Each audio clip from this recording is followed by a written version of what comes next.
আনুদা, এইটা আমার একটা প্রশ্ন। যারা ধরুন হিন্দু ধর্মের যারা পুরুষ দেবতা, তাদের একটু কোমল করে দেখানোর প্রবণতা আছে, মানে যে রামচন্দ্র মানে ধনুর্ধারী রামচন্দ্র, তাকে নবদুর্বাদ দলশ্যাম করে দেখানোর প্রবণতা আছে, যেটা আপনি বললেন যে রামচন্দ্রকে কৃত্তিবাস এমন কাঁদিয়েছেন যেটা রামের বিলাপ কৃত্তিবাসে আছে, বাল্মীকি রামায়ণে নেই। রোদন করেন রাম লক্ষণের আগে, বলিতে না পারি সীতা সদা মনে জাগে, মানে হাত পা ছড়িয়ে কাঁদছেন স্ত্রীর দুঃখে। এখনকার বাঙালি স্বামীরা কি অনেকটা এরকম জানি না, খুব বিতর্কিত কথা বলে ফেলেছেন, ওটা উইথড্র করুন পরের। যখন আমি বাইরে যাই, আমাকে যখন কেউ জিজ্ঞেস করেন যে অভিক আপনি কোত্থেকে, আমি বলি যে আমি কলকাতার লোক, কলকাতার ছেলে।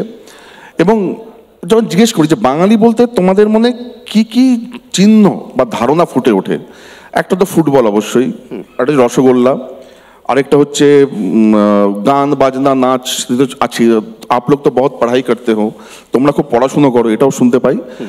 কিন্তু সবচেয়ে বড় যেটা বাঙালি সংস্কৃতির অভিজ্ঞান, সেটা হচ্ছে দুর্গাপুজো।